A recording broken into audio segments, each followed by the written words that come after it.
नारायण श्रीमन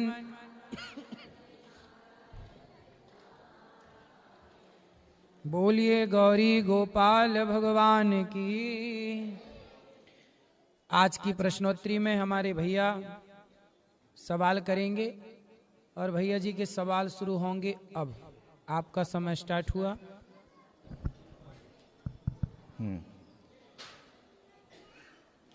मेरा कैम ये रहेगा, ये वाला रहेगा ना?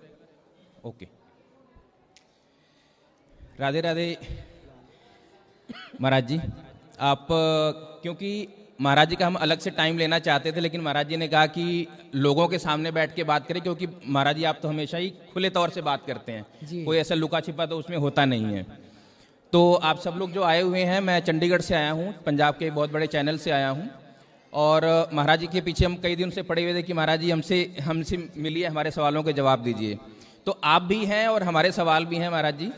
तो मैं जब यहाँ पे आज पहुँचा हूँ तो एक आपका जो पैम्फलेट था आश्रम का, वो उसमें बड़ा एक इंटरेस्टिंग बात थी कि जो लाभ और भला है वो एक ही शब्द हैं। आपको लाभ तब होगा जब आप किसी का भला करेंगे, उल्टे शब्द हैं। तो ये मतलब ये बड़ा क्रिएटिव आपने वर्ड लेके आए, इससे बहुत जो डीप इसमें मतलब निकलते हैं। तो क्या दुनिया में सब लोग लाभ अपना कर पा रहे हैं भला के बाद? जो भला करेगा उसका लाभ होगा, जो भला नहीं करेगा उसके लाभ में संदेह तो है। इसलिए भला कीजिए भला होगा, बुरा कीजिए बुरा होगा। यही सबको चुकाना है। सजन रे झूठ मत बोलो, प्रभु के पास जाना है। न हाथी है न घोड़ा है, वहां पैदल ही जाना है। जी महाराज जी, एक मैं आप सुबह से आपको देख रहा हूं, आप मुझे लगता नहीं कि आप कहीं से शांति से बैठे होंगे, इतना काम है आपके पास करने को।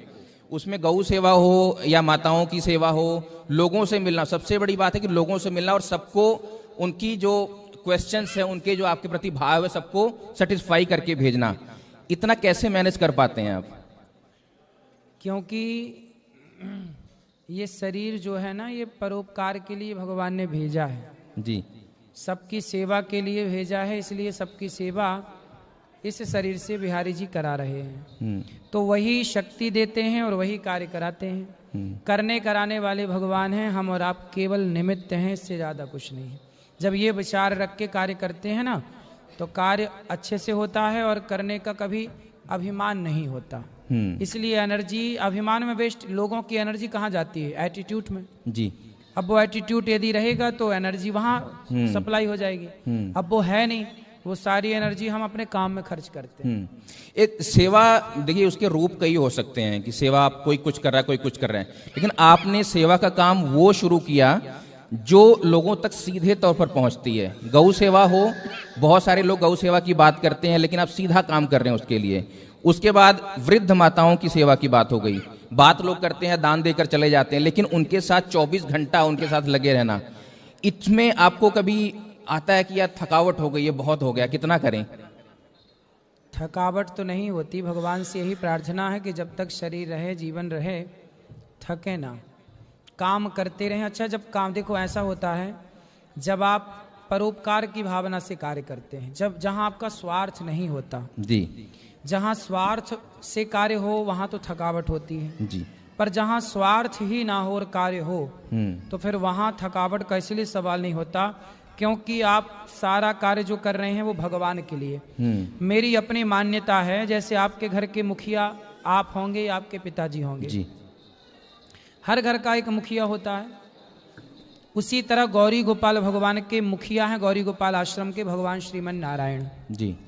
जब भगवान मुखिया हैं तो कार्य वही करते हैं, हम तो केवल भगवान के आदेश के अनुसार उनके नौकर बनकर के कार्य करते रहते हैं जी। तो थकावट मालिक को होए, नौकर को काहे की थकावट? नौकर तो भगवान की आज्ञा का पालन कर रहा है। बहुत बढ़िया। तो हम तो भगवान के नौकर हैं और ये सारा कार्य उन्हीं का है, वही संभालते हैं सारा, और वो शक्ति भी देते हैं। हनुमान जी लंका गए तो बल हनुमान जी का नहीं था, हनुमान जी को शक्ति दी भगवान ने जी। अपनी अंगूठी दे दी, प्रभु मुद्रिका मिल गई। प्रभु मुद्रिका मेली मुख माही, जलधि लांघ गई अचरज नाही। तो जब मुद्रिका आई तो वो बल किसका था? राम का। अंगद लंका गए, पांव जमा दिया, मेरा पांव कोई हिलाए तो मैं सीता हार जाऊं, किसका बल था? राम का। ऐसे हमारा और आपका कोई बल नहीं होता। सवई बलम बलिनाम चा परेशान, सबका बल भगवान है जी। वो भगवान जब आपकी नीति और नियत सही है और सही दिशा में आप कार्य करते हैं तो वह बल और बढ़ जाता है, भगवान बढ़ाते हैं। महाराज जी, क्योंकि आपके पास बैठना और आपसे सवाल करने के लिए बहुत सारी तैयारी की भी जरूरत होती है। आप, वो अलग बात है कि आप कोई भी सवाल दे दे, उसका जवाब आपके पास पड़ा रहता है। मैं ये देख रहा था कि मध्य प्रदेश के एक छोटे से गांव से आप आए, तब आप अनिरुद्ध थे, उसके बाद अनिरुद्धाचार्य बने, फिर डॉक्टर अनिरुद्धाचार्य महाराज बने। इतना लंबा सफर में क्या जीवन को आपने समझा, कैसे समाज को समझा? देखिए, हम जो तब थे वही आज हैं। उपाधियां ये तो सब बाद में जुड़ती जाती हैं और इन उपाधियों का कोई अर्थ नहीं है जी। इसलिए बहुत सारी उपाधियां मिलने के बाद भी मैंने किसी उपाधि का कहीं प्रयोग नहीं किया। ये दास अनिरुद्ध, हमारा नाम पहले का है अनिल कुमार तिवारी जी। मेरी माँ मुझे अन्नू के नाम से पुकारती हैं आज भी। मैंने 2010 में जब दीक्षा प्राप्त की तो हमारे पूज्य गुरुदेव भगवान ने हमें ये नाम दिया। हमारे यहाँ जब दीक्षा होती है तो 5 संस्कार होते हैं जी। 5 संस्कार, उनमें एक संस्कार होता है नामकरण। तो उन 5 संस्कारों में एक नामकरण संस्कार जो है, तो उन्होंने मुझे अनिल तिवारी से अनिरुद्धाचार्य नाम दिया। तो ये नाम गुरु जी के द्वारा दिया हुआ है और उसी नाम को फिर 2010 से दास ने आगे बढ़ाया जी। क्योंकि गुरु जी ने जो परंपरागत नाम दिया, आचार्य हमारी परंपरा है जी। अनिरुद्ध नाम है, अनिरुद्धाचार्य जो आचार्य उसमें है वह आचार्य हमारी परंपरा है जी। श्री रामानुजाचार्य। जो डॉक्टर की उपाधि आपने हासिल की, वो फिर आपने बाद में सोचा या आपको लगा कि नहीं ये समय के साथ होता गया? नहीं, हमने कुछ नहीं सोचा। ऐसा है कि अमेरिका और अफ्रीका जी इत्यादि देशों की कोई टीम होती है, जो बड़े बड़े यूनिवर्सिटियों के लोग होते हैं, वो एक सर्वे करते हैं हर देश में। अच्छा। तो उन्होंने भारत में सर्वे किया, तो भारत में सर्वे किया उन्होंने और गौरी गोपाल को सर्वे में पाया कि मानव जाति की सबसे अधिक सेवा इस देश में कहीं हो रही है तो गौरी गोपाल में हो रही है। क्या बात? तो इसके लिए उन्होंने दास अनिरुद्ध को मानद उपाधि से सम्मानित किया, डॉक्टरेट की उपाधि दी। क्या बात, क्या बात। ये मुझे लगता है कि ये पहली बार होगा कि ये सुनने को मिल रहा है कि आपके काम को दूर से ऑब्जर्व किया गया और आपने उसके बारे में सोचा भी नहीं होगा कि लोग आएंगे और आपको इस तरह से हमें नहीं पता। बाद में फोन आया अमेरिका की यूनिवर्सिटी से, यहाँ जो दिल्ली में आके फिर उन्होंने सब कार्य किया जी। तो वो गौरी गोपाल को चुना उन्होंने, यहाँ की सेवाओं को देखा। महाराज जी, एक कहा जाता है ना कि नर सेवा नारायण सेवा, और उसमें मुझे लगता है कि आप 100% क्या 200% भी काम कर रहे हैं। मैं इसलिए सुबह आ गया था आपके पास कि मैं देखूं कि क्या क्या होता है, और उसमें मेरी नज़रों के सामने से हजारों लोग खाना खाकर जा चुके हैं और अभी भी खाना खा रहे होंगे या खाने की तैयारी में होंगे। ये जो किसी भूखे का पेट भरना, इसको आप कितना बड़ा काम जो आप कर रहे हैं वो तो बड़ा काम है ही। एक जैसे मेरे जैसा आदमी, मेरे पास नहीं उतना धन बल है, सब कुछ है, लेकिन मैं किसी को भूखे को पेट भर दूं, उसको आप कितना बड़ा पुण्य मानते हैं? एक मैया मेरे पास आई, ये बच्चा कब से रो रहा, मैया काहे नहीं चुप करा रही हो, जाओ घुमा फिरा उसको बढ़िया। सुनो, एक मैया मेरे पास आई और उन्होंने कहा जी कि मेरे पास 10 रुपए हैं, क्या 10 रुपए में भंडारा हो जाएगा जो यहाँ चल रहा है? तो मैंने कहा हो जाएगा। कहा कैसे होगा? तो मैंने कहा लाओ 10 रुपए से नमक खरीदते हैं। मैंने 10 रुपए का नमक खरीदा और वो नमक खरीद करके दाल में सब्जी में डलवा दिया। तो मैया से मैंने कहा देखो आपके 10 रुपए का स्वाद सभी संतों को, सभी भक्तों तक पहुंच गया। बहुत बढ़िया, बहुत बढ़िया। तो जरूरी नहीं है कि आपके पास हजारों हों या लाखों हों, बस आपके पास यदि भाव है तो आप एक रोटी का भी तो सहयोग कर सकते हैं। बिल्कुल बिल्कुल। एक मुट्ठी नमक का सहयोग कर सकते हैं। तो मैया का मैंने नमक लिया और डाला उस मैया के सामने। मैया को बड़ी तसल्ली हुई कि चलो मेरे 10 रुपए सेवा में लग गए।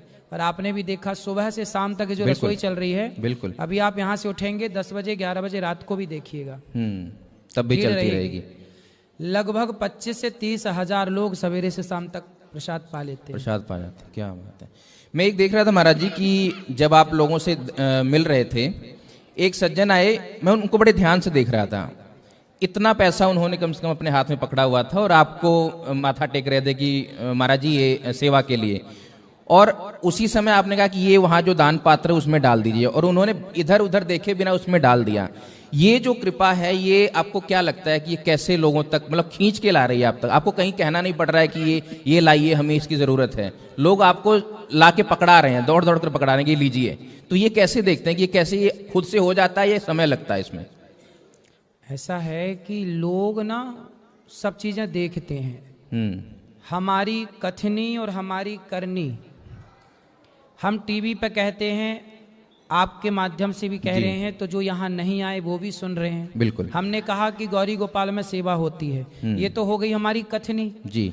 अब कुछ लोग सोचते हैं कि अनिरुद्धाचार्य जी कह रहे हैं सेवा होती है, कोई 25-30 हजार लोग थोड़ी खाते होंगे जी। अब आप किसी से कहो कि गौरी गोपाल में हजारों लोग खाते हैं, कुछ लोगों को विश्वास होगा पर कुछ लोगों को विश्वास नहीं। हमने देखा, आपने देखा तो विश्वास हुआ, बिल्कुल। लेकिन जो नहीं देखता ना उसको लगता है यह फेक है। और मीडिया वाले पहले देखते हैं फिर बात करते हैं कि हाँ देखा। हाँ, लेकिन बहुत लोगों को ऐसा लगता है कि बिल्कुल गलत बिल्कुल, है। बिल्कुल। लेकिन जब वो लोग आते हैं और जो सुना था जी, वो देखा, तब उनका विश्वास पक्का हो जाता है।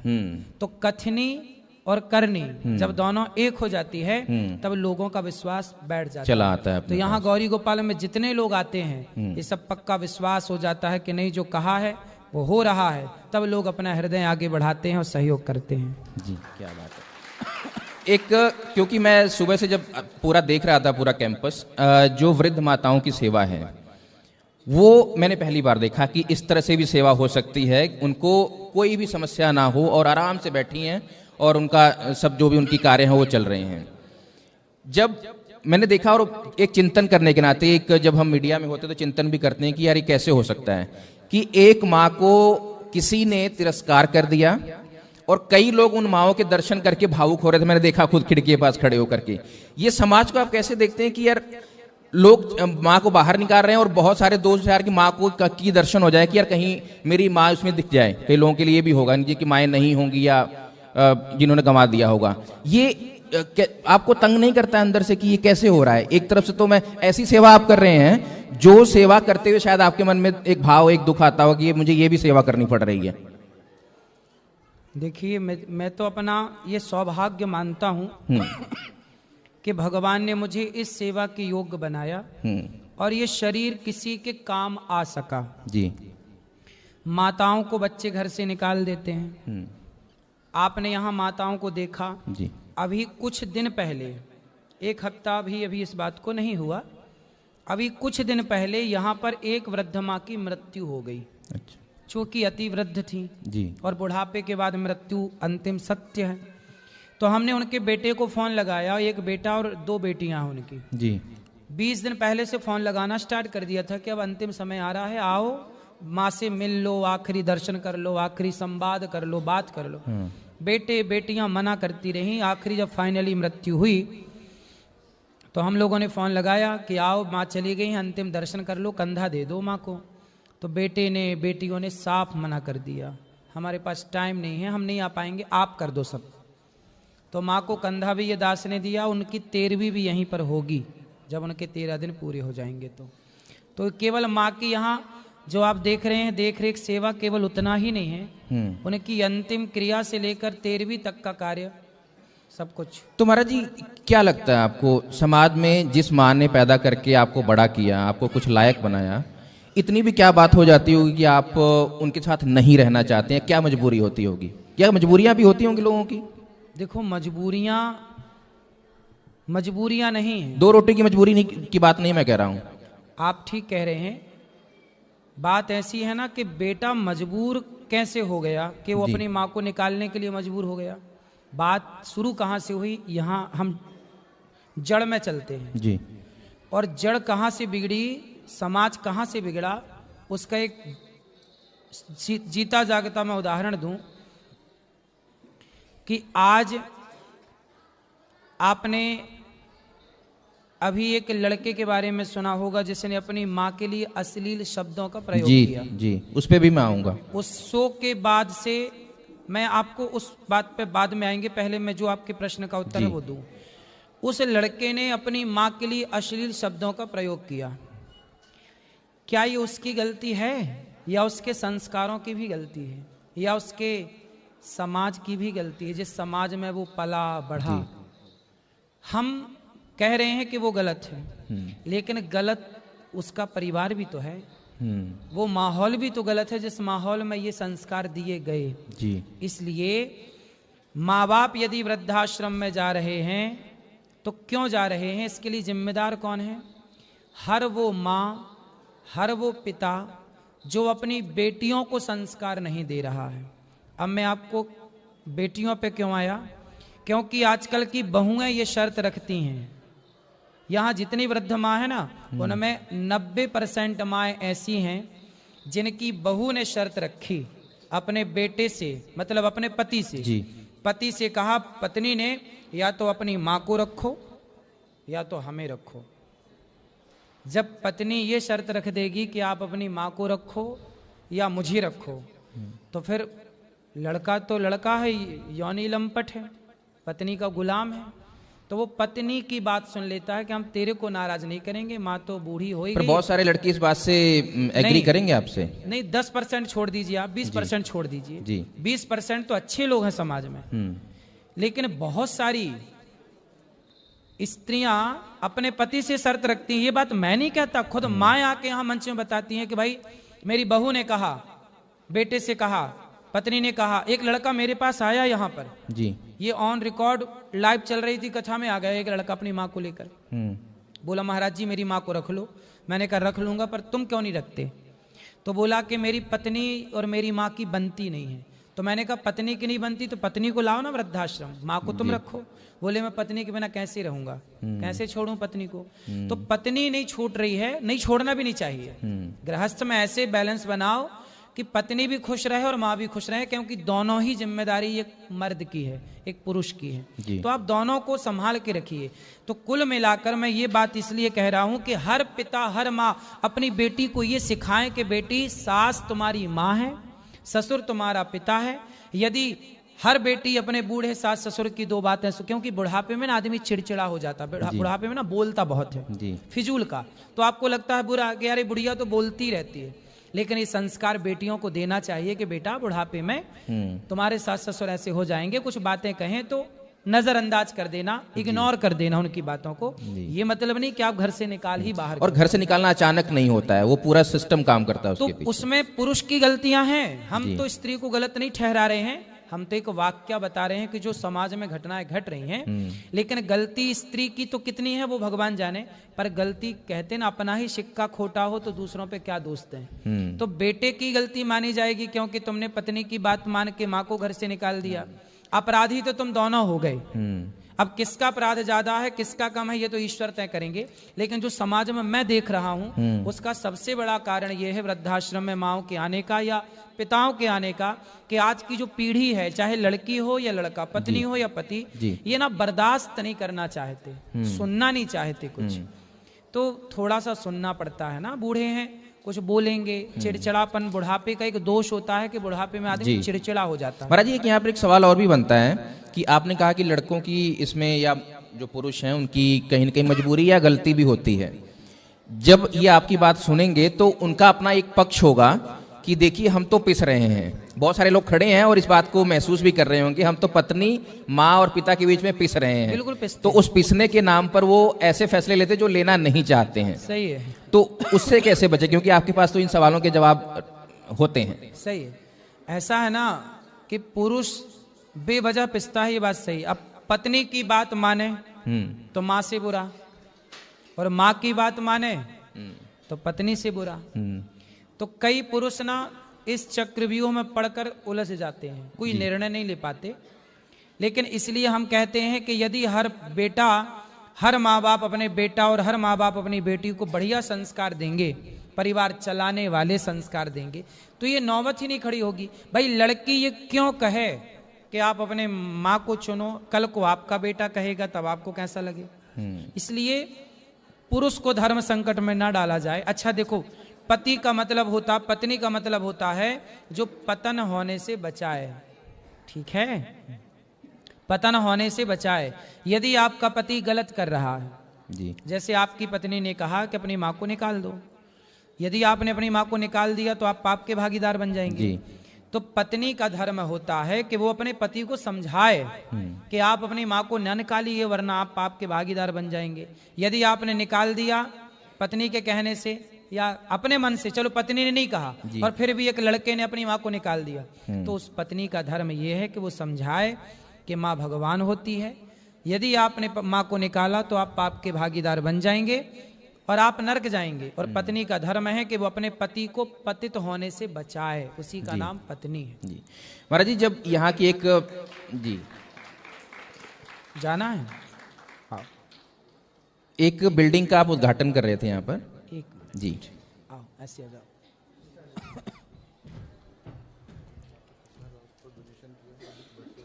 खुश रहिए, भगवान आपको सुखी रखेंगे।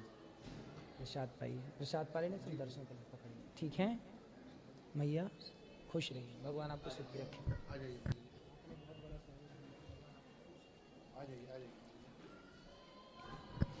जी आप यहाँ की एक बिल्डिंग का उद्घाटन कर रहे थे और